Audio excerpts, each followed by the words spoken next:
ఖమ్మం నగరంలో కాంగ్రెస్ పార్టీ శ్రేణులు బాణసంచ కలిసి సంబరాలు జరుపుకున్నారు. బీసీ బిల్లు అమలు చేయడానికి కాంగ్రెస్ పార్టీ సిద్ధంగా ఉందని, సీఎం రేవంత్ రెడ్డి సారథ్యంలోనే అది నెరవేరబోతుందని సంతోషం వ్యక్తం చేశారు. మాట తప్పకుండా రాహుల్ గాంధీ సూచన మేరకు రేవంత్ ఎంతో సహనంగా ఈ తీర్మానాన్ని ప్రవేశపెట్టారని చెప్పారు. బీజేపీ, బీఆర్ఎస్ నాయకులు లోపాయికార ఒప్పందాలు చేసుకుని కాంగ్రెస్ పార్టీపై బురద చల్లే ప్రయత్నం చేస్తున్నారని ఎద్దేవా చేశారు.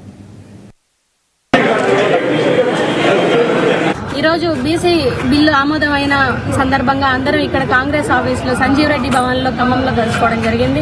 ఇది ఒకరోజు సంబరాలు కాదు, ఇవి రాహుల్ గాంధీ గారు మాకు ఇది లైఫ్ టైం సంబరాలు ఇచ్చారు. బీసీలకి ముందుగా అసలు ఒక బీసీ మహిళగా నేను ఈ రోజు ఇలా కాంగ్రెస్ పార్టీలో రాహుల్ గాంధీ గారు ఇచ్చిన రిజర్వేషన్ పొందుకోవడం నిజంగా నేను గర్వంగా ఫీల్ అవుతున్నాను.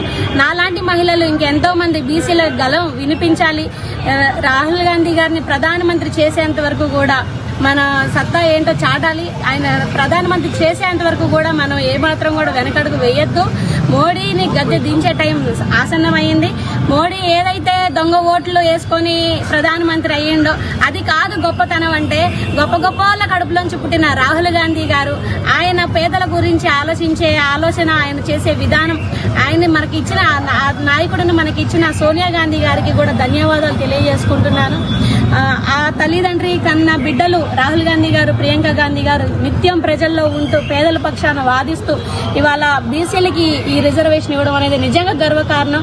ఈ కాంగ్రెస్ లో నేను ఉన్నందుకు, ఒక బీసీ మహిళగా నేను ఉన్నందుకు కూడా చాలా గర్విస్తున్నాను. ముఖ్యంగా నిన్న అసెంబ్లీలో 42% బీసీలకి కల్పించాలని చెప్పేసి తీర్మానం చేయింది. దీన్ని స్వాగతిస్తున్నాం. మరి ఏదైతే చట్టసభల్లో మరి ఇంతవరకు కూడా రేపు రాబోయే రోజుల్లో చట్టసభల్లో కూడా రిజర్వేషన్ కల్పిస్తారు.